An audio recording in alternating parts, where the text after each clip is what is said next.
Great news. There's a quick way you can save money. Switch to Geico. Geico could help you get great coverage at a great price. And it only takes 15 minutes to see if you could save 15% or more on car insurance. Go to geico.com today and see how much you could save. What better way to start a football Friday right before the playoffs in the NFL? A little Cardi B to get us going. Cardi B and Bruno Mars, man. What was it? Finesse is the name of that Finesse, song? yeah. See, that's me. That's me associating with the kids. See? Yeah, that's me. If we believe that this guy over here, that disembodied voice of Michael Jr. is still a kid, which is. Do you think your son Chappie, who is my daughter's age, or he's 22, 23, 22? Yeah. Do you think he's at home if he's listening right now going, wow, Dad's cool? A, he's not listening. Yeah, that's fair.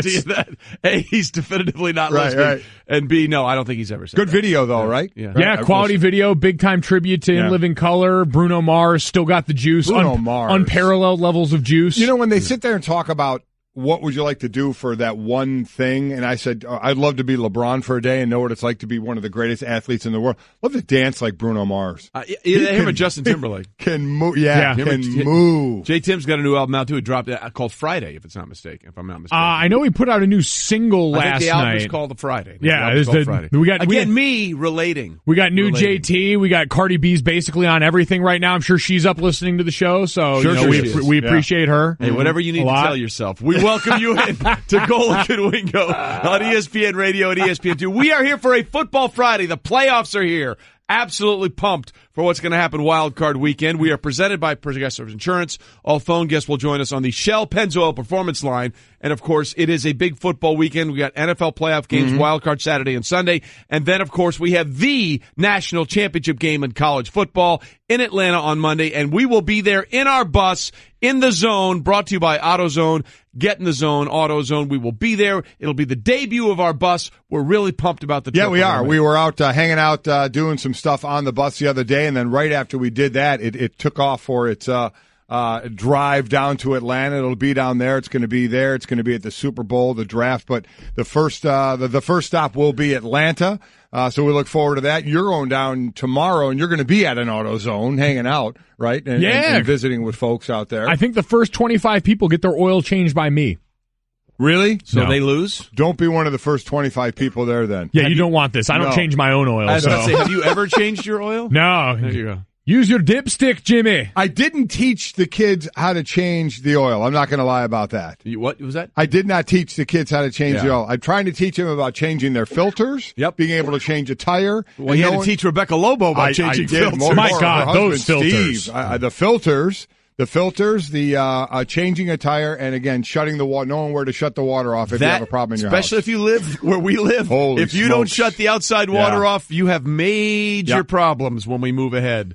To the winter, and then try and get it going in the spring. Hope everybody got through that storm yesterday. That was a tough one. There's no doubt about cyclone, Winter Storm Brody. They're calling it Winter Storm Grayson in other parts of the country. Yeah, I don't know. We're calling it Brady up here. I don't know who gets the name, but I know in Boston, man, they had the flooding going on. So the break walls, gave way. It was a tough call. I wonder if it was named Winter Storm Brady in Boston, because that would be a really hitting us over the head with irony based on what we're getting ready to talk about for most of the day. Which we will get into later on. The article on ESPN.com with Seth Wickersham. He'll join us, by the way, at the bottom of the hour about the things that may be going on in somewhat of a power struggle between the three things that have been the constant during this unbelievable dynastic run by the New England Patriots, owner Bob Kraft, head coach Bill Belichick, and quarterback Tom Brady. By the way, going back to your appearance on AutoZone in Atlanta over the weekend, the first 50 people that show up will get a prize, correct? Yes, they will. Okay, and by the way, again, we will be there at the Mercedes-Benz Stadium, Gate 2, for our show 6 to 10 Monday morning in Atlanta.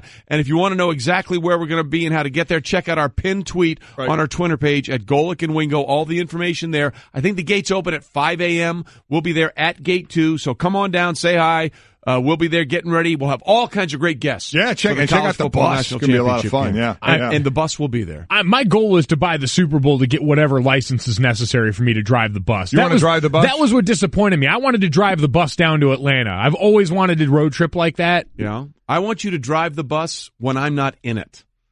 Just Fair. so you know. You know what? I'm kind of with you. I kind of want to drive a bus. I want to drive like an 18-wheeler as well. I want to just get going on one Actually, of the big I think boys. an 18-wheeler might be easier because it has the cab that sort of turns, and the trailer comes with you. Yep. The bus is one. I mean, it's like driving the world's biggest limo. I mean, you got to be very careful how you maneuver that bus. So I'm happy that both of you want to do that. Take lots of classes, But we're not doing it. Right. No, take lots of classes, and then when you get all this kinds of certification, I will think about being on the bus when one. We of you met two the is driver. driving Looked like a solid good citizen. Dude. Yeah. Real straight shooter. Yeah. We learned very quickly the rules about the bus, too. Jason Fitz, who co-hosts Spain and Fitz, for many years was the fiddle player and the musical director for the band Perry. Yeah, right. And was giving us a lot of general knowledge about bus travel and bus use that we wouldn't have known before, and very specific bathroom instructions on the bus. Yeah. Very specific. Yeah. Yeah, you don't want that to be a problem. No. By the way, I want to talk to Fitz about that because, it seems like musical director, fiddle player, band Perry, very good gig. Yeah. Very solid gig. Very solid gig. I know. I want to have a career discussion with him.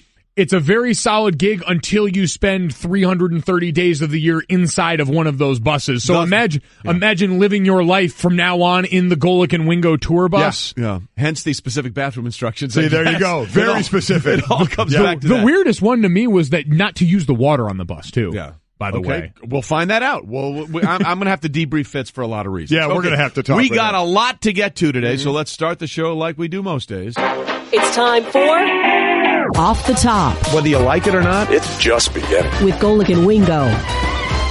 all right, we start off the top in the NBA playing without Kevin Durant, calf. The Warriors defeated the James Hardenless Rockets 124-114. Draymond Green recorded his 21st career triple-double, passing Tom Gola for the most in Warriors history. If you had Tom Gola as when you think of that, you pass somebody. Okay, who did he pass? Anybody who had Tom Gola, congrats to you. It's pretty impressive. It's the second triple-double of the season this year. And how about this? The most consecutive wins by a player's team when he records that triple-double. Draymond Green is now at 21 straight.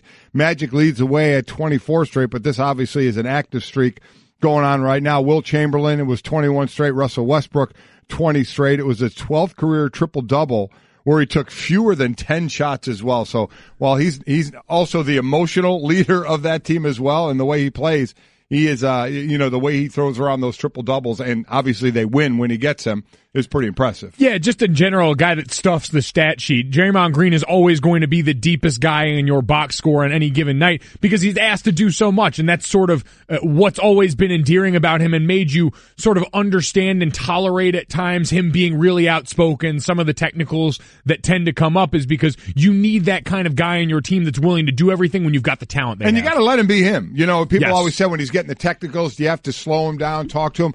Well, you have to talk to him to a point, but you can't take away, his tenacity and the way he likes to play the game, because that's what makes him Draymond Green. It is, and it gives that team the edge, I think, in a lot of times when you talk about the postseason grittiness and the way they have to do things. I mean, the threes are great, but at the end of the day, you need someone to do the dirty work, and I think that's the role that Draymond has sort of relished in this team that has so much, for lack, the beautiful players. You know what I mean? Yeah. He's not the beautiful player, but sometimes he's the most important player, and we certainly saw that in the game against the Rockets. He ended his triple-double, by the way, was 17 points, 14 rebounds, and 10 assists. Steph Curry had 29 in this one. Klay Thompson had 28. So again, beautiful players. and no Kevin Durant. Exactly. Wow. That's going to be the problem for everybody else going forward. We continue. Off the top. More NBA. The Thunder continued to roll, and the Thunder rolls. Garth Brooks. Thursday with a 127-117 win over the Clippers. Russell Westbrook's 29 points helped pace OKC, and he collected his 13th triple-double of the season. A team that brought in a couple of stars and was struggling. Yep. It was clearly struggling, and it was like, okay, give them time. When these guys get together, they kind of figure it out. Russell Westbrook's still going to have the ball in his hand the most. What is he going to decide to do with it? He did still take 24 shots last night, but he has 29 points. Carmelo Anthony, 22 points. Paul George, 31 points. It seems that Carmelo is going to be the least shooter out of this threesome, but they've got themselves up to 22-17 now, fifth in the conference, so certainly starting to define their roles a little more. I think the biggest turning point, too, came when Carmelo was one of the guys that said, we need Russ to go out there and be Russ. Stop worrying about trying to involve us in all this. We'll figure it out, but him going out and playing the best way that he knows how is still what's ultimately going to make this team win, and then we'll focus on figuring out where we fit into that. Well, the best news out of this game is what we talked about, those three working together, those 82 points, second most in a game as teammates. That's something that has sort of been the struggle for this thing the entire time. So it's nice to see that's clicking and see if they can continue that really in the second half of the NBA's regular season. Off the top. And staying in the NBA, the Greek freak, Buck star Giannis Antetokounmpo led all All-Star balloting after the first 12 games of the fan vote. He's ahead of the Cavs' LeBron James by nearly 7,500 votes. Yeah, they're the two top, 863 plus thousand, 856 plus thousand for LeBron. The only other person over 800,000 is Kyrie Irving from Boston. It's pretty wild there, but Kyrie leads the guards. He and DeMar DeRozan are 1-2. That front court you mentioned, Giannis and LeBron, Kevin Durant, Anthony Davis, also 1-2, and the front court and in the guards, Steph Curry and James Harden leading the way there. So Steph Curry already missing time with the ankle, Harden out with the hamstring. We'll see where that goes. But this year, it's the two top vote getters are captains, and they're doing a pickup game basically. They're doing a pickup game, but where the picks are kept secret. Right. So you end up with the final teams, but you don't know the order and who made the picks, which I heard Stephen A. Smith fired up about the other day, but really removes all the drama from it. Like the NBA, you figured they would court that idea of knowing who got picked last. If LeBron James decides not to pick Kyrie Irving, all of these different things that could come up over the course of this. I don't think they want that. I think that's why they're keeping it secret. The players, I don't think, when you're on that schoolyard, no, the all-stars, even you're an all-star. Yeah, but I was picked last. You don't want to be picked last. You know the feelings that can be hurt with some of these guys. Can I just weigh in here? Yeah, go ahead. I know those feelings. Yeah. You guys never did. Okay, you guys never did. You're in my wheelhouse now. Yeah, I'll go. I'll be. All right, we'll take Wingo. All right, fine. Let's come on. Is it really a tough thing? Terrible. Yeah. You want to be the last one there? Guys, I'm over here. I'm open. Hit me. No, it's awful. It's awful. It's like Kevin Love's entire Cavaliers tenure. I'm not over here. Entire tenure. That seems like the way they've treated poor Kevin Love. All the while, he's just there trying to help everyone. Be nicer to Kevin. I just want to help the team. I'm with you, Kev. Kev, stay strong. I'm with you. And we finish up off the top. Well, with some disappointing news if you're a huge tennis fan. 7-time Australian Open winner Serena Williams has withdrawn from this year's event. Williams is 36 years old, has spent nearly a year out of competitive tennis, taking a maternity leave after winning last year's Open. By the way, beating her sister when she was pregnant at the time, which is just amazing. Yeah, it really is. She said basically, I realize I'm not where I want to be. She feels she's going to be there soon, but just not where she wants to be right now. It's still amazing what she has done. And now after having a child and coming back after the pregnancy, I would imagine just because she's been the most dominant player that the expectation is for her to do that. But I mean, we have no idea. It's her first child. She's coming back from that. So, we certainly, very difficult for us to give any kind of context to coming back from something like that. So, knowing her and her work ethic, I don't think anybody is going to doubt her on how she's going to come back. No, but that's a good point, is when you're the best to your standard for what feels normal for you enough to come back is probably a lot higher than everyone else's standard. And, oh, by the way, I mean, she gave birth to her daughter in September. Yeah. Like, we would still be on paternity leave right now, sitting at home eating chips on the couch, so I don't think that there's any really... We, as in men? Well, yeah. We wouldn't be giving birth. The world would be so less populated if this were on us. No, I meant paternity leave. That is a fact, I meant just as the husband. The leave that we could take. Exactly. We had nothing to do with it outside in the beginning of this process, and we'd still be taking our time off. Exactly, okay, yeah. So she has earned the break here, considering everything that has gone into motherhood for her since September. Actually, yeah, she gave birth during the U.S. Open as we were down there covering it on ESPN and the ESPN While, of course, not networks. Playing in it. No, not me. No, I was enjoying the coverage. No, I'm saying her not playing in it. Also a good idea. Yeah. Don't be playing tennis as you're giving birth. We're going to give out a couple things of advice. That would be probably the best thing. So if you're listening and you're thinking about having a child or you're in the process of having, don't be playing tennis at that time. Wouldn't be a thing to do. But again, Andy Murray, by the way, also out of the Australian Open. On the men's side, he's considering having hip surgery. That has been bothering him for a while, actually, going back to Wimbledon. That'll put you out for a bit. It has, and it's been an issue for him for a while. We were there at Wimbledon, and a three-time major winner, has not played a competitive match since losing that quarterfinal exit at Wimbledon in July. And again, the Australian Open, great start to the tennis year. It'll be on the ESPN family of networks coming up pretty soon, and it's always summer down there in January. It is. And it can get as bad as we're talking about Winter Storm Grayson or Brady or the bomb cyclone or the bombogenesis. It is hot in Australia and in Melbourne this time of year. So if you ever have a chance to go down there, it's a lot of fun. It's one of the great major events there is on the calendar because it's completely different than almost everything else.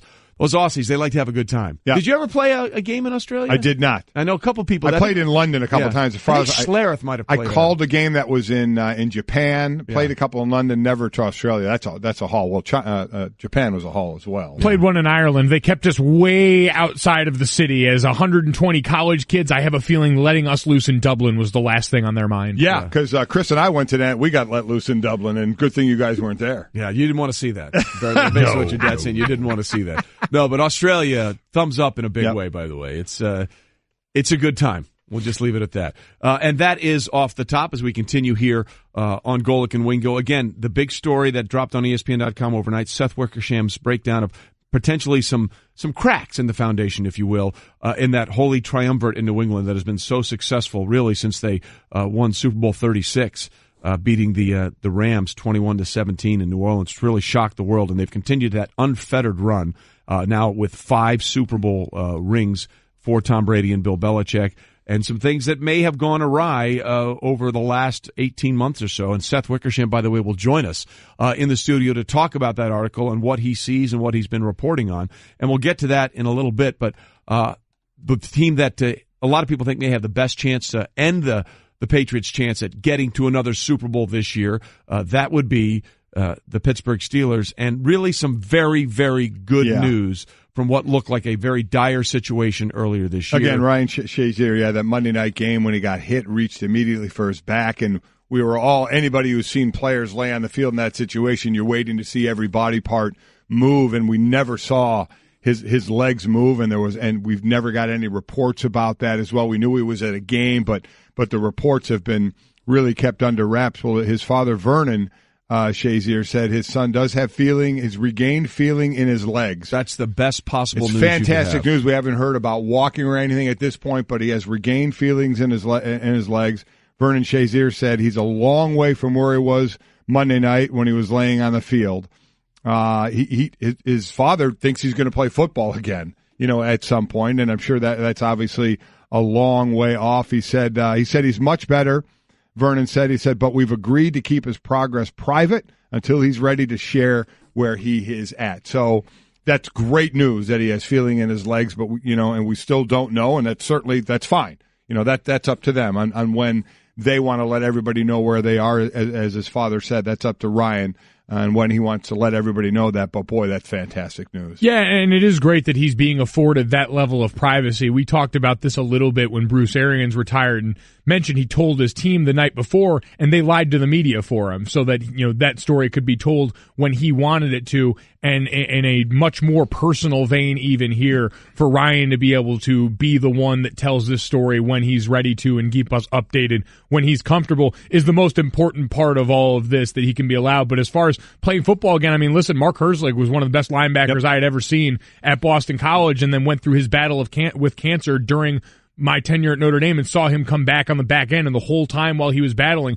you heard him saying, I'm going to play football again. And it's hard to doubt the resolve of guys who get it in their mind like that, who are as strong-willed as some of the athletes we see succeed on these big stages. And look, that would be the ultimate comeback story out of this. It's great. But at the end of the day, I think the most important thing here is let's try and see where he can go with his life going forward. Again, this was a report on WPXI Pittsburgh.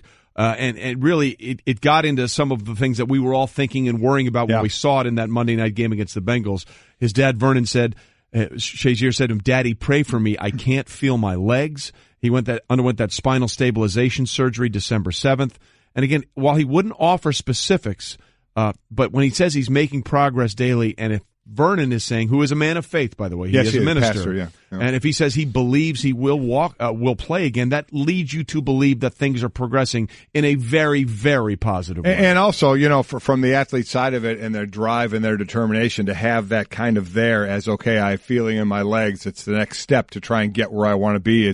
again, I don't know where he is as far as, is he up? Has he been walking? I have no idea. But to have that goal there and give you something to work for, whether he's going to get there or not, I mean, we have no idea. I don't think Ryan has any idea. But to have the belief you're going to get there and do the work that you need to try and get there, I think that's where Ryan is going to be right now, and he's going to do whatever he can to get back, to get up on his feet, and then I'm sure to try and get back on the field. All those traits that made him great will continue to help him in this circumstance, so you wish him all the best and respect the privacy now like we do.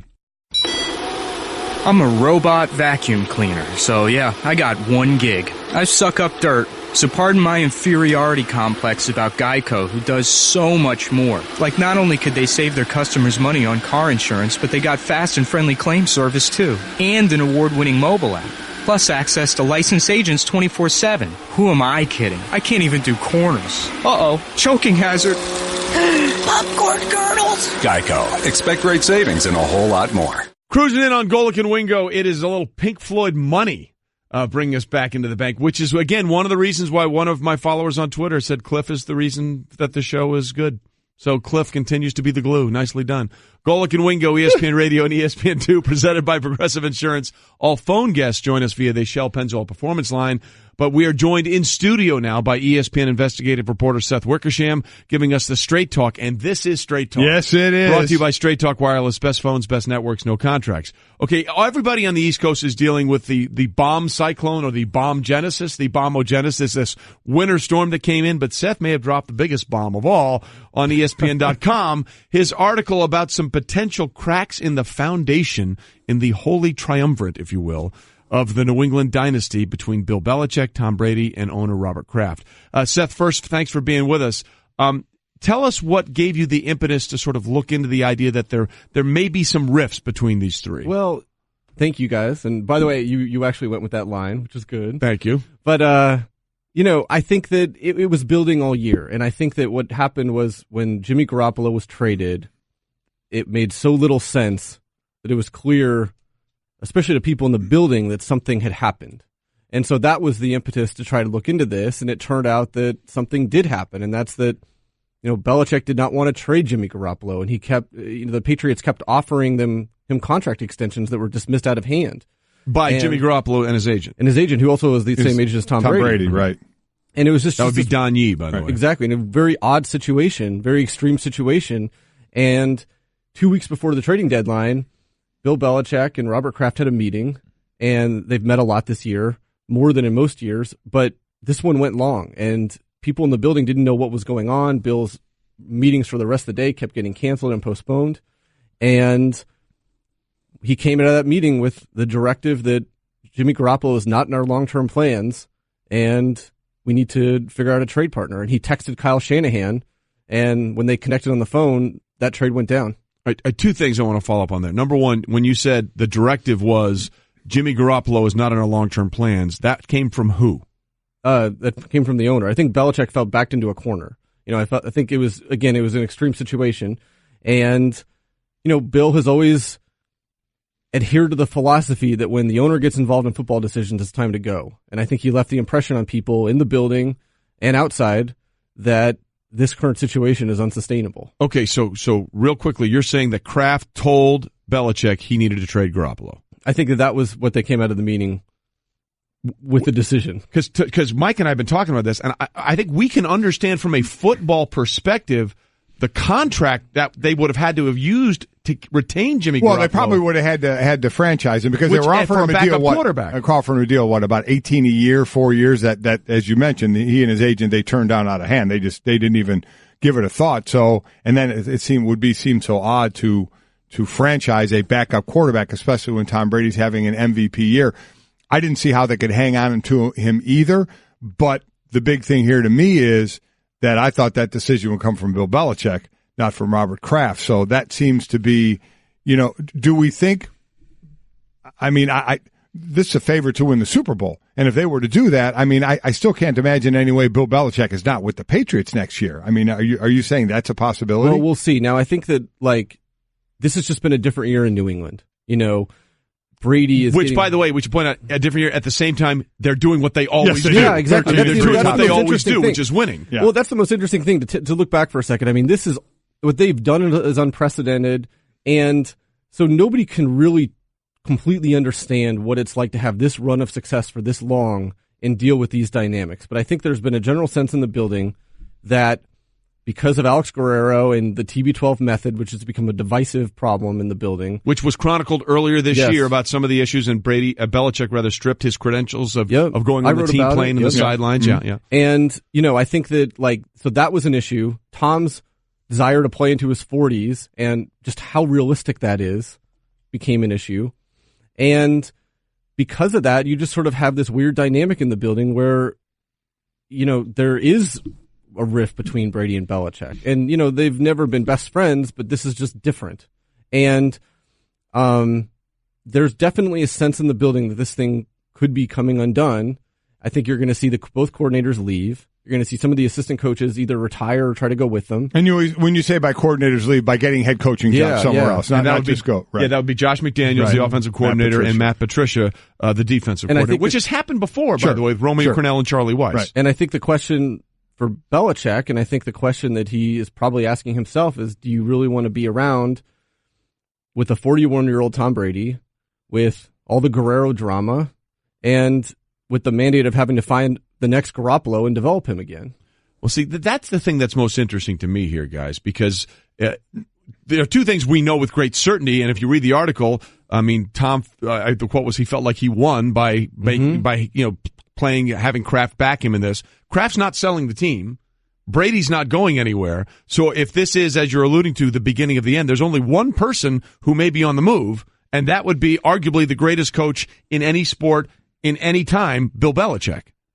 I mean, that's the only sort of matzo ball that would be hanging out there. Yeah, and I mean, again, this is the feeling from inside the building. It's just that, this could happen. I mean, I think that Belichick being Belichick, nobody knows what his plans are, and I don't know if he's decided that, but I think that he's definitely left the impression that the idea of walking away, in a meeting, trying to, make a decision at whenever the Patriots season ends on their future and to try to, see if this can work out for another year, I think that'll all happen. And I guess for me, looking at this, because you mentioned, Trey mentioned, Tom Brady felt like he won. Like, the idea of winners and losers here indicates to me, and you mentioned at the end of the first paragraph, for the almost 2 decades, Belichick managed to subvert the ego of his best player, his boss, and himself for the better of the team. Why does it seem like to you that ego has popped up in this situation more so than we've ever seen? That's a great question. I think that people in the building feel that the last Super Bowl changed things. And I think that, Bill has always coached Tom really hard. And I think that that's wearing on Tom this year. He hasn't been shy about that in the building. That, look, I've accomplished a lot. Do I really need to be, torn apart in front of the team every time, or the subject of, sort of manipulation? And, is this really this necessary? And, Tom has also become more of an advocate of positive thinking as he's gotten older. And of course, that's not Belichick's system. I think that there's a lot of negativity and a lot of fear based in his system. And I think that that is something that's been difficult. Belichick went after Brady last year after they played the Texans in the playoffs in front of the entire team and lit them up like people had never seen. Right. And, essentially said, kept replaying Brady throwing interceptions and saying, we were lucky to win. And this stuff is going to beat us in the future. And I think that, when they all came back this year, and especially Tom, the way, September was a different year for him. He started his book. He was pushing TB12 more than he ever has. And I think that the dynamic just changed. ESPN's investigative reporter Seth Wickersham with us on Golic and Wingo. Again, the story is on ESPN.com about some potential rifts in the foundation of the Patriots between Robert Kraft, the owner, Bill Belichick, the head coach, and Tom Brady. Now, you mentioned that things changed after last year's Super Bowl. What changed specifically? Yeah, I mean, I think that what happens, look, I mean, take again, step back for the Patriots. I mean, what they've been able to accomplish with these highly competitive, hard charging men has really been remarkable. And we see this happen in sports all the time, where these sort of great dynasties fall apart. It's not sustainable that long. And I think that what happened isn't unique in the grand scheme of sports, but it's just unique to the Patriots. And again, it's this idea that Tom, feeling emboldened, wanting to play longer, Bill wondering how realistic that is. In the middle of it all, Bill having Jimmy Garoppolo, who he wanted to coach and saw as like a final piece of his legacy, setting up the Patriots at quarterback beyond his years there. And so I think that like all of those, and then you have Robert Kraft in the middle of it all, and also, someone who is an investor in TB12.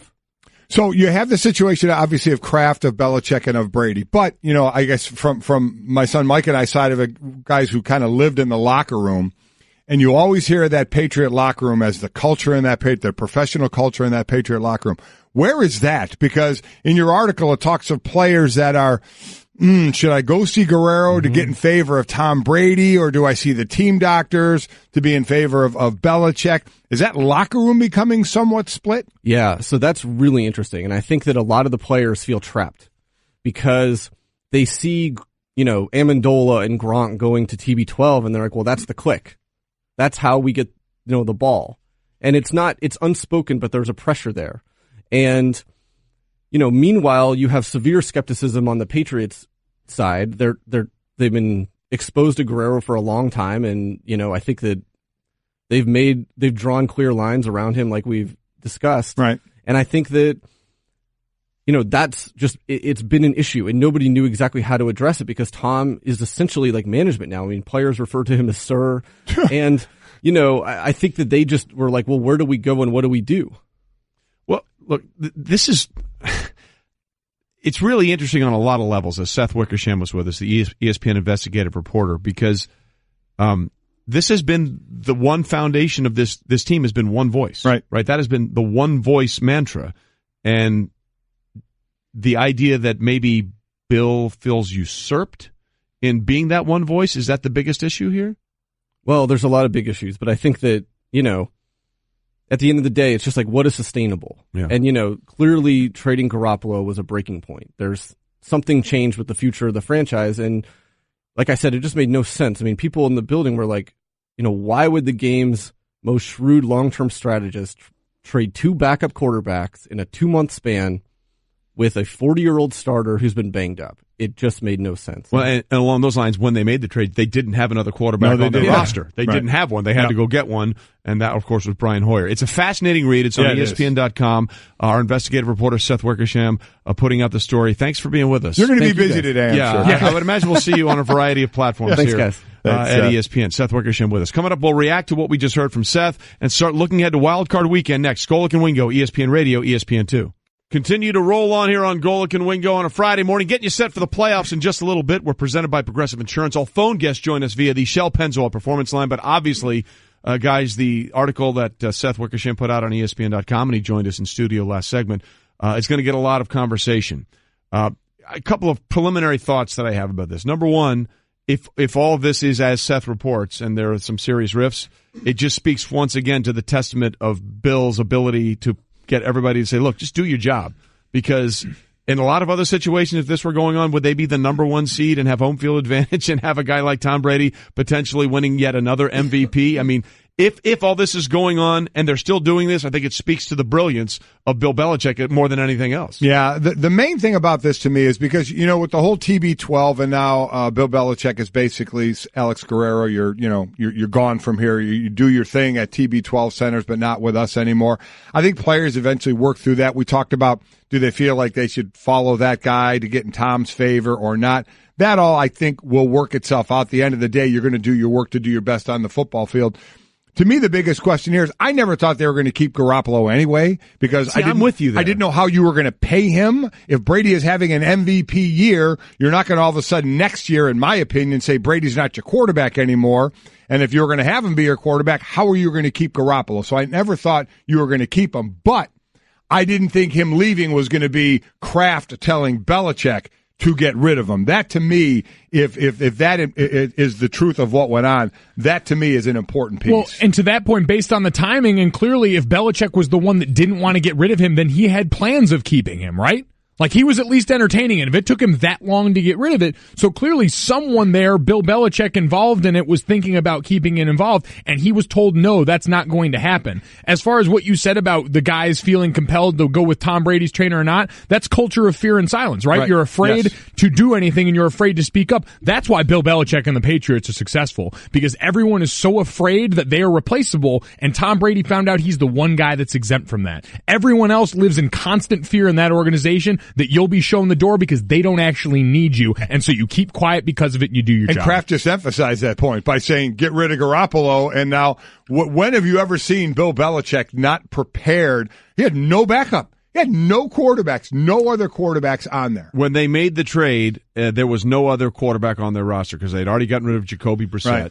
Right. Look, I'm with you. I always thought they were going to get rid of Garoppolo because there was no way they could afford him unless they were prepared after 2017 to turn over the reins. And how do you do that with what we're seeing out of Tom Brady? Maybe they were holding. I thought maybe they'd hold on to the Garoppolo to see if Brady got injured, if Brady started showing signs of aging. But if he didn't, if he's doing what he's doing now, I never thought they were going to keep Garoppolo. I just felt like if they were really not committed to keeping him, they would have traded him around the draft.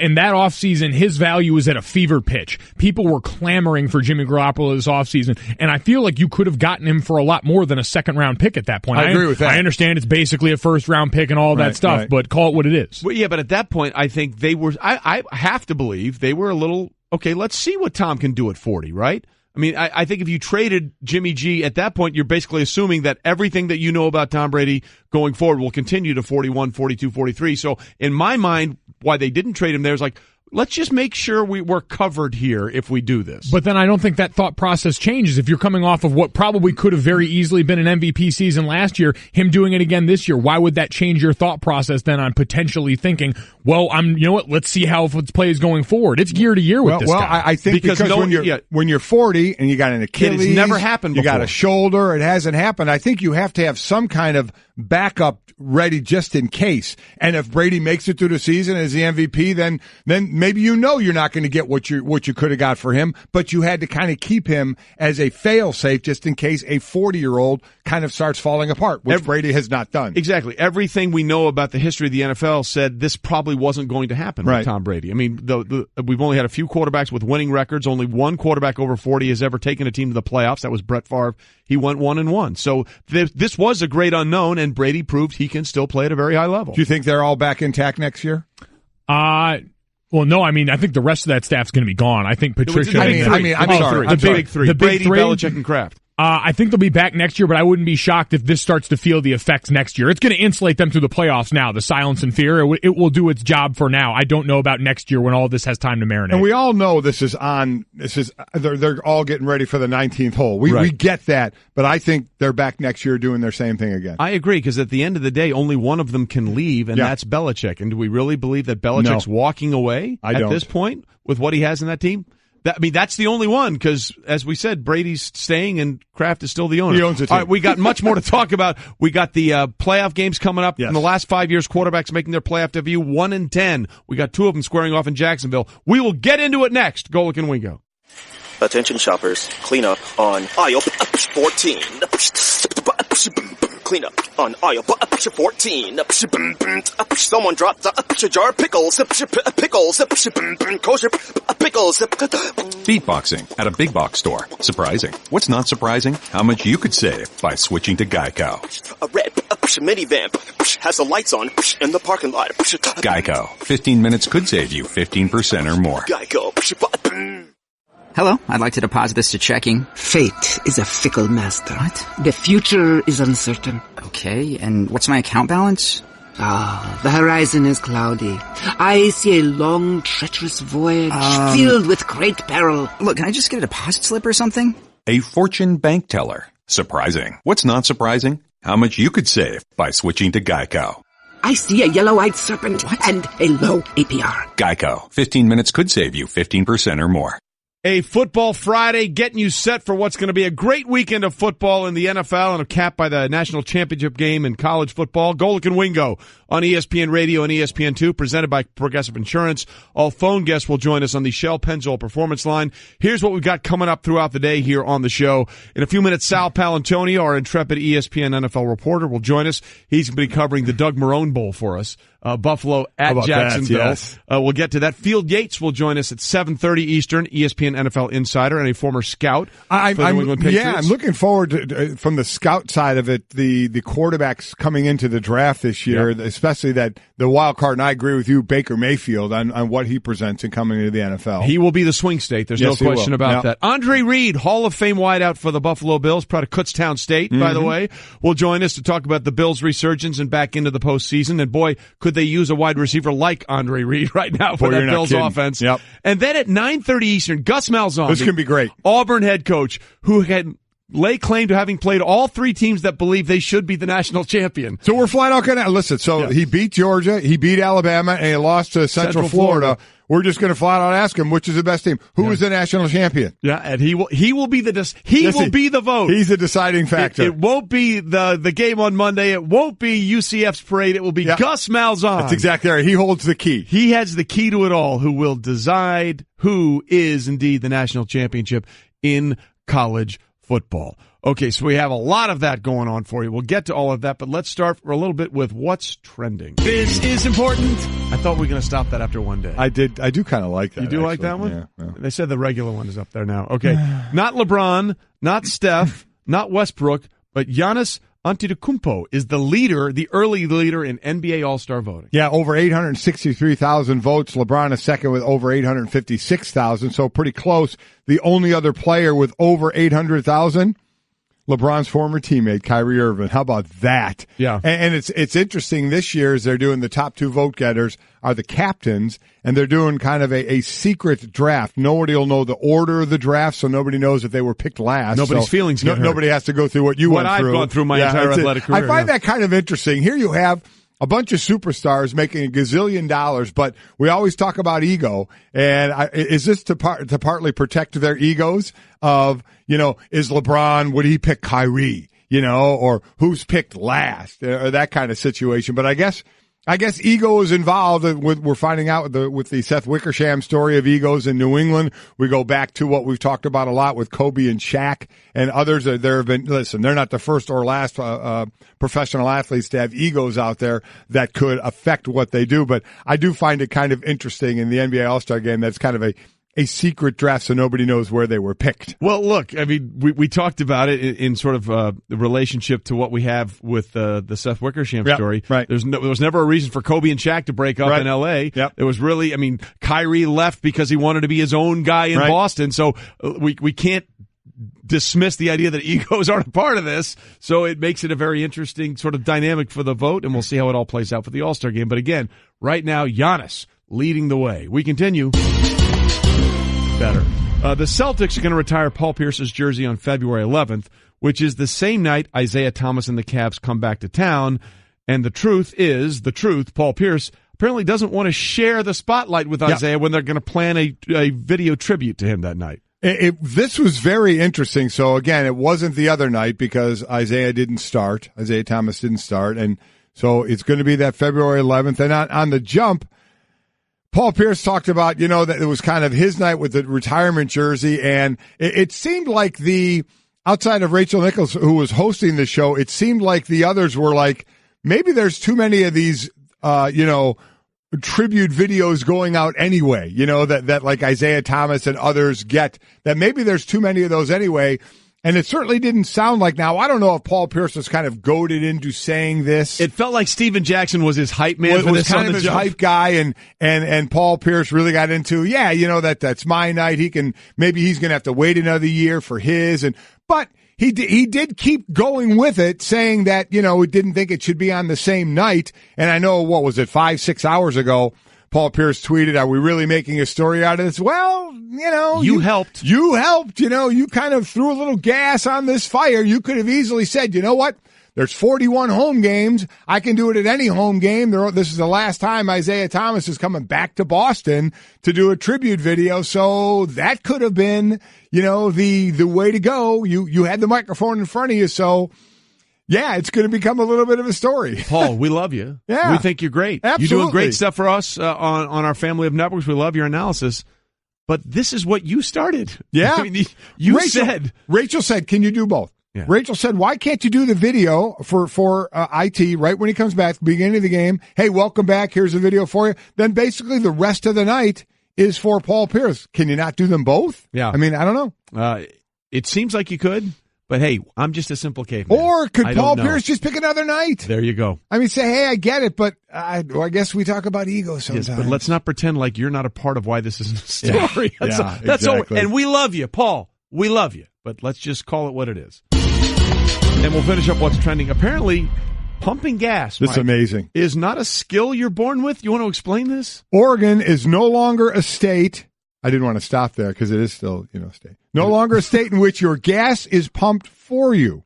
In Oregon, they had a rude awakening this week, attempting to complete this task. Pictures flooded social media of people driving away with the pump still attached. Come on. Taking selfies and missing the tank as they pump gas. How do you miss the tank? It's not that difficult. Now, again, if it's something you've never done, it was weird for me because when I played for the Eagles, I lived in Jersey. Yes. In Jersey, the first time I was stunned. I mean, I didn't know when I first got to Philly and we moved to Jersey and I pull into a gas station, I get out and I'm going for the pump and the guy's losing his mind. He said, no. I'm like, what? He said, you don't pump gas in Jersey. I'm like, I've done it all my life.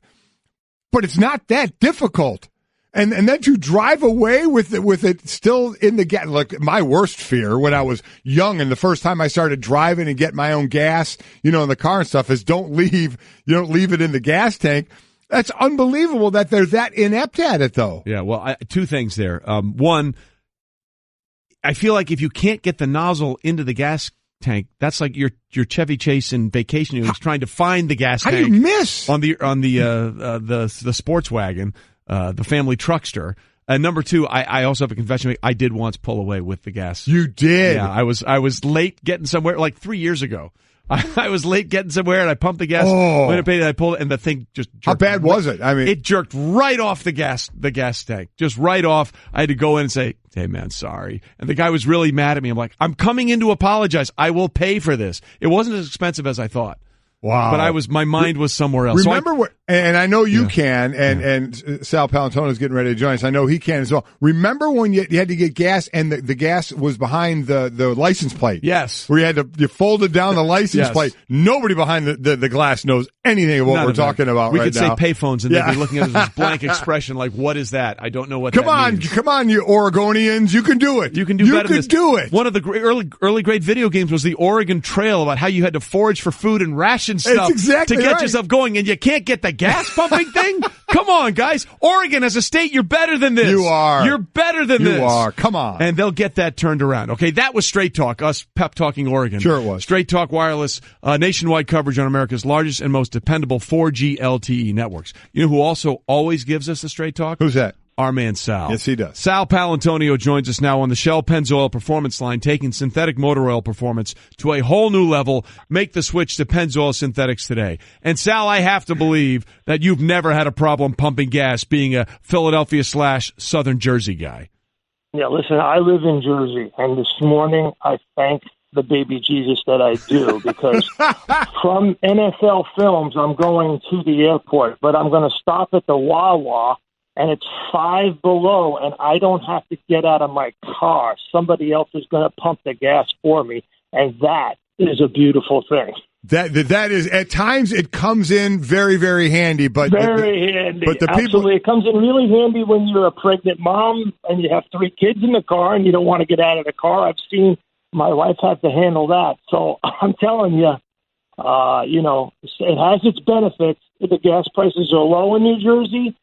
and you don't have to pump your gas. And living in Jersey is good. And you got the Jersey Shore. Those are the three best things about living in New Jersey. And to me, you mentioned the best thing, the Wawa. That's probably the most food I ever ate. Wawa's number 4, yeah. I stop in, I get my Philly Daily News, I get my coffee, cake, and coffee, and I'm on my way. I'm good to go. There you go. The Wawa just overwhelms you with selection. Yeah, it does. I mean, you walk in there and you're like, oh my, I can literally get anything I want at a Wawa.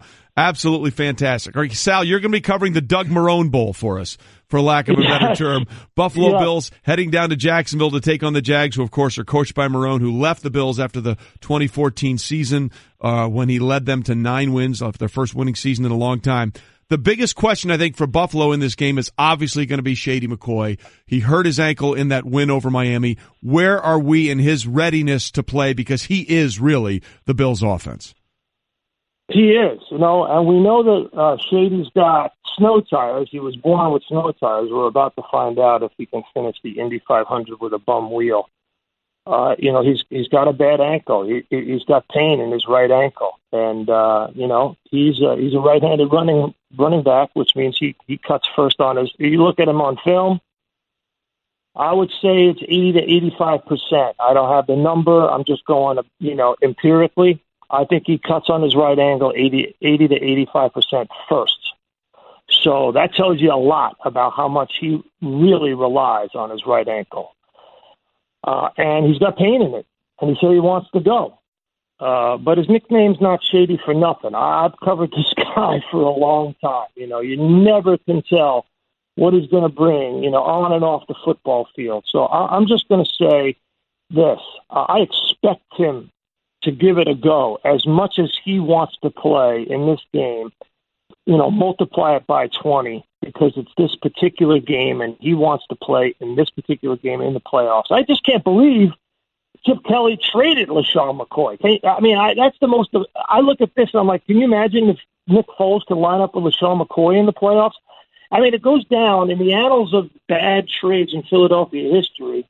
You look at Will Chamberlain and Norman Brayman allowing Reggie White to go in free agency. You were there. You remember, Michael. Yes. And then Shady McCoy shipped out of town unceremoniously by Chip Kelly. Shady is a phenomenal running back. You look at his numbers. Since he came into the league, he has more rushing yards than Adrian Peterson. In fact, he's number one. He's got more than I almost said Al Gore. Frank Gore. Not Al Gore. Not Frank Gorshin. Frank Gore. But, he's a tremendous running back. And I think in this particular game, Trey, you have to look at their second best running option. And you know who that is? That's Tyrod Taylor. Yeah, it's Tyrod Taylor, without a doubt. Now, I did radio sideline for ESPN Radio for Bills Pats a couple of weeks ago in Foxborough. And I watched Bill Belichick and Matt Patricia bottle up Tyrod Taylor in a way that I haven't seen thus far. As a matter of fact, you look at Tyrod Taylor's rushing attempts and yards against New England. The first matchup in Buffalo, it was 3 carries for 32 yards. Then it was 3 carries for half that, 16 yards on Christmas Eve in Foxborough. They bottled them up, and they used number 59, Marquise Flowers, as a spy on Taylor very, very effectively. And if I know anything about Marrone and Coughlin, the way they run this team, I'm sure they have dissected that tape, and they've looked at how teams, especially the Pats, bottled up Taylor in the pocket. So, Sal, on the other side of this with Jacksonville, heavy favorite in this game. The question to me from the beginning of the year, I thought Blake Bortles would be the quarterback this year, and then they'd go in a different direction next year. We saw he struggled early on. The games 12, 13, and 14, though. He had really big games. Last 2 games, not so much. Where is the confidence level of Blake Bortles and Jacksonville? Well, I think the confidence level in their running game and Leonard Fournette, to answer your question, sort of obtusely, is that's very high. And, Fournette was used heavily in the last game. And they found out they couldn't over-rely on him, that the Bortles had to make some plays, and he couldn't. And so that is an issue. But this is a matchup that sets up well against Buffalo's rushing defense. The Bills, and I've seen a bunch of their games this year, they're very good on the perimeter. You're not going to get past Sean McDermott's bend, don't break defense that he learned from Jim Johnson. Their problem is they can't get after the passer. They can't get after the quarterback like Jim Johnson used to do in Philadelphia. So that's the problem, and that has allowed the quarterbacks to make some plays underneath and get the ball down the field. Can Bortles do that is the question. If Fournette is bottled up by the Buffalo defense, I think they're going to rely heavily on Fournette. You got to give credit, really, to Tom Coughlin and Doug Marrone, to instill the level of discipline that they have. Go to the running game, have the most rushing attempts. The quarterback's best friend is a great rushing attack. And they have, for the most part, right, Michael? For the most part, they have resuscitated Blake Bortles' career. I mean, he's had some bumps along the road this year, but if they can get the running game going, they can dictate what they want in this football game, I think. Sal Paolantonio with us, our intrepid ESPN reporter who will be covering the game between the Jags and the Bills. And as much as we've talked about, Tyrod Taylor being bottled up, Blake Bortles rather having to do things well. Can Tyrod Taylor make any plays in the passing game? Because they have been the worst at this basically through the regular season, Sal, with what's going on with their wide receivers. And now you're going up against A.J. Bouye on one side and Jalen Ramsey on the other side and a front seven that led the NFL in sacks. So, Bortles has to be mistake-free, but Tyrod is going to have to make some plays in this game. You're absolutely right, Trey. And it's not a good matchup. The numbers are daunting. We all know what the numbers are. The Jags defense has been near the top of the league in sacks, in points allowed, in quarterback hits. You mentioned Ramsey. He is a Defensive Player of the Year candidate. There's no question about that. That's a bad matchup for Kelvin Benjamin, who's got a torn meniscus. Is going to have off-season surgery. So it's not a good matchup in the passing game, and it comes down to, is Tyrod Taylor going to be able to get out of the pocket, break down the Jags defense, and throw well enough on the run or, moving out of the pocket? You have to move the launch point. There's no question they will have to move the launch point for Tyrod Taylor. And he's pretty good. I've watched a lot of his games on tape and in person. He's pretty good at running and throwing, moving and running on the same and throwing at the same time. He's got big hands. He's not like Teddy Bridgewater. His hands are big. His ball comes out with a lot of spin, so it doesn't sail on him. He's very accurate, and he's got a very underrated arm in terms of strength. He can really get the ball down the field. So if you have leakage down the field, he will find somebody. So, yes, the answer is yes. He can make a play or two, and he certainly can be dangerous. He's the second leading rusher on the team running the football. Well, that'll be the case if they want to extend this playoff run now that they've gotten in for the first time in 17 seasons. Sal, as always, we appreciate you joining us. Go get that gas pumped and get to the Wawa and enjoy your day, my friend. Thanks, Sal. Medium coffee, Daily News, I'm good to go. I'll be waiting for the plane, I'm sure, all afternoon. Yeah, it might take a while. Settle in. Sal Paolantonio with us on Golic and Wingo. Thanks, brother. We'll talk to you soon. Thank you very much. And to the point that we've talking about with that Jaguar defense, people need to understand from a historical perspective, the Jaguars have allowed fewer passing yards per game than the Legion of Boom Seahawks in 2013, the 2000 Ravens, and the 85 Bears. 3 defensive units that all spearheaded Super Bowl runs. And this is in the most passing-friendly era in the history of the NFL. Now, I get it, the Ravens and the Bears, they didn't. But the 2013 Seahawks, remember, they took down in the Super Bowl Peyton Manning when he broke the record 55 touchdown passes, most passing yards, most points per game. This Jacksonville defense has done better than that unit did. And I think that tells you, people are like, oh, yeah, Jacksonville, they're a nice story. They're legitimately scary on the defensive side of the ball. The nice story, quite honestly, is, listen, I think the Bills are getting better and better, but it's a nice story that they made the playoffs for the first time in, 17 years. And a lot of people are saying that they're so hype about that, they have to remember there's a playoff game. Well, it's not like they're playing seasoned vets in the playoffs in Jacksonville either. It's a couple of, a lot of players on these two teams that don't know what the playoffs look like. But to me, the only key for Buffalo is Shady McCoy. Yeah. And let's be honest, even if he's going to play, he's not going to be 100%. So that is a big time miss for them if he can't be 100% and or play, especially against what you correctly said, a smothering defense from Jacksonville. If you're a Bills fan, I get it. You want your team to win that whole thing. But, man, I don't know how Jacksonville is not winning this game.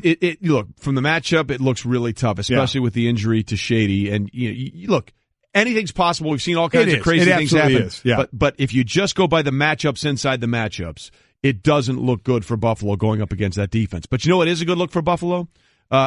They sent out the tweet after Sunday that they were going to send wings. They did. They sent wings.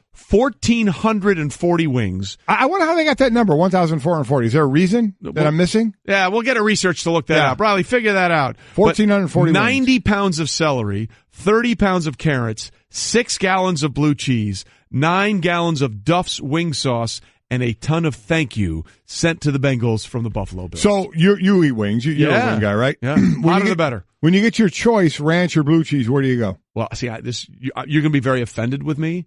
I'm not a dressing guy at all. Really? I'm just all in. Yeah, I'm not a condiment guy. Outside of ketchup and barbecue sauce, not a condiment guy. I'm not that offended. I mean, just getting the taste of the wing, that's okay. The hotter the better, just give me the wing. I don't do the hotter the better. I like it on the medium side. I really don't. Well, as you saw with the chip challenge, I like it hot. You do. You do well. I could go right without the sauce, but I like blue cheese. Well, I do them both. Like when I do salads, no dressing on the salad. Really? No dressing on the salad. Oh, I kind of lather mine, lose the whole effect of I had a salad. Yes, bathed in 6 gallons of blue cheese and 9 gallons of Duff's wing sauce. You could pour my salad into a cup. It's really a shake. It's a smoothie. It's a dressing smoothie with a little kale in there to make you feel better. Good for them. That whole thing has been very, very cool. It's been great. With the donations to Andy Dalton's foundation and the wings inside. It's been a cool story. To that point now, we talked about it. It's now over $315,000 to Andy Dalton's foundation. Great. Buffalo nice. Bills Mafia, good for you. Absolutely. All right, coming up, we've been discussing the story that Seth Wickersham had on ESPN.com about some tensions in the Patriots facility between Bill Belichick, Robert Kraft, the owner, and Tom Brady. Up next, we'll talk to a guy who used to be in that building and what he has to say about it. Golic and Wingo here with you Friday. Hope your weekend is off to a good start or getting there or thinking about it, as it's been a little chilly on the entire East Coast, and hope you survived everything that went on with the storm, which was interesting. And certainly unique. And if you weren't here and you were in Arizona or California, somewhere warm, good for you. We're so happy for you. We are presented by Progressive Insurance. All phone guests join us on the Shell Pennzoil Performance Line. But we are joined in studio now by our ESPN NFL insider, Field Yates, giving us the Straight Talk, brought to you by Straight Talk Wireless. Best phones, best networks, no contracts. First and foremost, people may not or know or forget, you actually played college football at Wesleyan. That's right. Good old Middletown, Connecticut. And you were a safety or a linebacker? Safety, yeah. Safety. Reserve specialist mostly. But you were a college football player, because people look at you now and you look like a marathon runner. By the way. Weirdly enough, yes, training for the 2018 Boston Marathon right now, as we were talking about. Our fine producer's like in my ear. That's why we said it. The training for that, when my wife was training for the New York Marathon, it's ridiculous. It's like a part-time job, because you have two options. You can train and survive, or you can not train and subject yourself to hours and hours and hours of torture during the marathon, which it will probably still be torturous. But yeah, it's like, you're constantly planning, especially the long runs of the weekends. It's like, hey, I can't do this on Saturday morning because I got to run 14 miles. It is first. a commitment. It's crazy. Commitment, I mean, it's crazy. She would go run places, and I would be at the Harvest, the place I talk about waiting for her. How awful is that? I mean, brutal. She's running there, and I'm just waiting. Can you hurry it up, hon? We got to order here.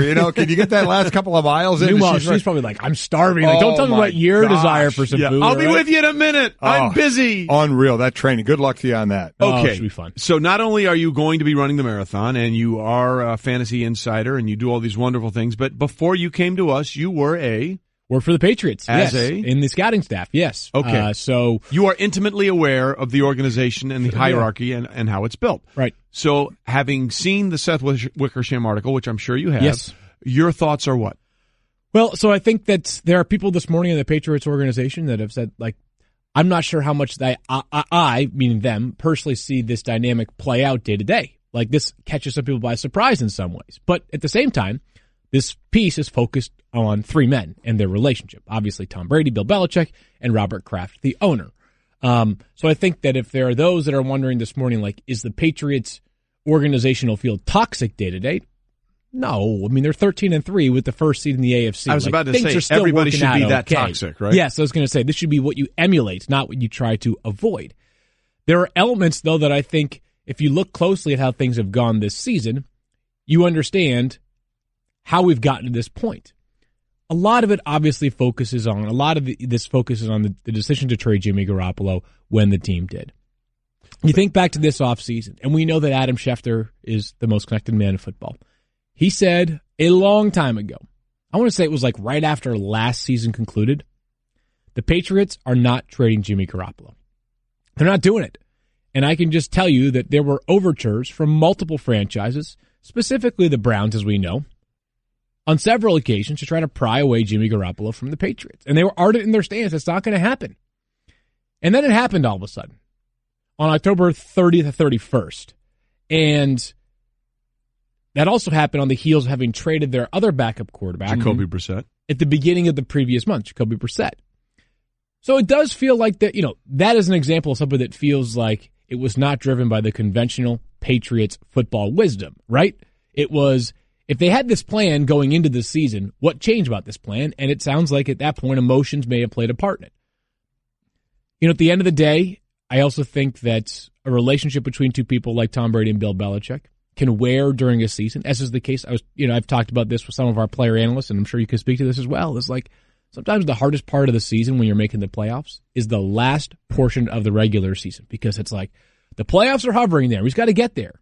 Once we get there, it's like eyes on the prize. But right now, it's the dog days of December or late November in the football season. And I think that have there been tough times for Belichick and Brady this year? There have been. Has it been different than other years? In some ways, yes. I think probably some people would still say, hey, listen, I will take our situation as it is. Right. Given the circumstances we have in front of us. We are watching football this Saturday and Sunday to find out our opponent for next Saturday. Pretty good spot to be in, all things considered. Yeah, it is. Listen, there's no situation that's ever perfect. Behind the scenes, it's always a little more rough than you think. But as we've been saying, it's been pretty good for them over the years. I guess coming down to this with the triumvirate here that we're talking about, the holy trinity of football. I guess to boil it down, and so many people are going to really break this down, is Kraft chose Brady. Is that what you can get to? That's what. So it felt like if people believe this is a choice, it feels like Bob Kraft temporarily chose Tom Brady. He chose the emotions of Tom Brady in the situation surrounding Jimmy Garoppolo over the pragmatic football decision-making of Bill Belichick. But, I think this takes on a whole new life if it results in an action, right? If it results in somebody, hey, the Patriots moving on from Tom Brady. Right. Or, hey, Bill Belichick deciding to no longer be with the Patriots. Well, that's the only thing that can happen at this point, right? Because Bob Kraft is basically, if this played out this way, said he's staying. Right. So the only one who would be going would be that guy. Right. And I'm not saying it can't happen. Based off people that I've spoken with, I've been given no indication. No way it's happening. That Bill Belichick has any desire to leave the game of football. Bill Belichick is for my money, the greatest football coach ever. Maybe the greatest coach ever. Maybe the greatest coach in all of team sports ever. He's also a pretty simple man in that, his interest outside of football, it's not this vast array It's of lacrosse. It's right. It's lacrosse. Right. It's spending time with his family on Nantucket. That's kind of what he does. He plays golf. It's a short list there. So it's not as if, it'd be one thing if you felt like this was somebody who was compelled by the opportunities outside of football and saw a ton of life to go experience. It'd be difficult for me to envision Bill Belichick not returning to the Patriots next year. Or I think it would be very difficult to envision him not being involved in football somewhere if he wanted to. But I think Field Yates with us, our ESPN insider, the thing that Mike and I sort of came to this morning is, from a football perspective, we sort of understood why you would trade Jimmy Garoppolo, because the only way you were going to keep him past the deadline was you're going to have to put a franchise tag on him, and you're not going to put your franchise tag on your backup quarterback. Now, it was weird when at the time they didn't have a backup quarterback. They went and got Brian Hoyer, who was familiar with them. But if you think about the logistics, if you believed, and clearly the impetus and the indication was they believed Tom, or someone did believe that Tom was going to be able to play this way for 2 or 3 more years, there was no real way to keep Jimmy Garoppolo. No, that's fair. And so I did say earlier that, I thought the sort of pragmatic approach by the Patriots was intending to keep Jimmy Garoppolo through this season. And one of the ways that you justify that is by using the franchise tag on him, which does work. We've seen it work with the Patriots previously. Matt Castle, after filling in for Brady in 2008, was franchise tagged. At the same time, he had been starting for the entire year, and at that point, the franchise tag was $14.7 million. It'll be around $25 million this year. For the guy that was going to be your backup. Right. So for the guy that's going to be your backup, and remember, when you franchise tag a player, obviously you can trade him, and immediately that franchise tag hit is you're washed of that. Right. But you have to have $25 million in cap space available in order to franchise tag a player. So it would have been the Patriots having to clear 1/7 of their salary cap for Jimmy Garoppolo to put him into a holding pattern. At that point, you could entertain trade offers. And I'll say this, too, is I think part of the reason why we're talking about this Jimmy Garoppolo trade in the vein that we are right now is how well he played. Like, if Jimmy Garoppolo had gone to San Fran and either not started because C.J. Beathard stayed healthy or had just been average, we wouldn't be talking about this in quite the same way that we are right now. It feels like people are like, whoa, did they get rid of the next Tom Brady for only a second-round pick? So part of it is how Jimmy has played. But remember, when the Patriots were dealing with the possibility of trading Jimmy Garoppolo, the sample size of starts for him was 6 quarters. Right. It was a win against the Arizona Cardinals. And he got hurt. Right. And so we talk about their greatest ability being their availability. He gets hurt in a second start. So to justify the trade, not only was it probably the last chance they had to trade him, second of all, do we know what the competing offers were that would have been substantially better than what looked like at the time the 33rd or 34th pick in the upcoming draft? So, in just about a minute left, the other side of this, Alex Guerrero, the guru for Tom Brady, sure. Is that part of it going to kind of time will smooth this over because he's basically been ousted? I mean, he's not around anymore for the sidelines or the stadium or the charter trips. He just runs a TB12 center. So is that going to kind of just go away? I kind of think so. What's the recourse for Alex Guerrero here? He can't do anything about it. And for Brady, Brady is still getting his treatment and still working with Alex on the time that he has, which there's plenty of time for him to see Alex Guerrero on a day-to-day basis or week-to-week basis, whatever it is. I think it kind of smooths itself over. I think, personally, a lot of tension within a building can smooth itself over whenever the season concludes. If they win the Super Bowl this year, even if some of this still percolates, which is possible, you can still be successful while not being, entirely eye-to-eye with somebody. See Barry Switzer for the Cowboys when they won Super Bowl 30. No doubt about it. There were issues on that team. You know what can sort of rejuvenate you? 6 weeks away from the facility. Yeah. You come back and you have new life, you're excited. Sometimes time does heal a lot of the wounds. Yeah. But we'll see how it plays out going forward. Look, it's an interesting dynamic, and we should all have this kind of issue and be 13-3 and have the number 1 overall seed. I was going to say, I got to start hating people more in my life, and then maybe I'll start getting successful. Don't be that guy. You're doing great. What's left of Field Yates? What was your playing weight? 200 pounds. Yeah, and now you're 110. It's ridiculous. A little more than 110. Yeah, he's a pipe cleaner, ladies and gentlemen. You're being so mean to him. No, I'm complimentary. Complimentary. All right. I wish I could look like Field on many levels. One last thing. Great CBI pullover. There you go. Chatham Bar's in. That's right. It was Summers on Nantucket. You were talking about yourself as well as Bill Belichick. There you go. The minister, Field Yates, with us on Golic and Wingo. Thanks very much. Okay, much to Golic's delight, we have an update on the Wings and the Bills and the reason why they sent that number Buffalo did to the Bengals. That's next. Golic and Wingo, ESPN Radio, ESPN2. Again, at Golic and Wingo, our Twitter page, we have the question up there for wings, for Buffalo wings, for eating wings. Do you like it with ranch, blue cheese, or with nothing like you? You don't put any ranch or blue cheese. So those are your 3 choices. This is basically off the story of the Cincinnati Bengals. Right. Receiving from the Buffalo Bills a bunch of, first Andy Dalton received a bunch of money for his foundation. Over $300,000 now, which is just crazy. Beating Baltimore, and again, with Buffalo beating Miami, they got into the playoffs. But one of the other things Buffalo said they were going to do is Buffalo, the city, the fans, said they were going to send wings to Cincinnati. They sent 1,440. And we were trying to figure out a reason for 1,440. Was there a significance to that number? And so many people tweeting in, it's 120 dozen.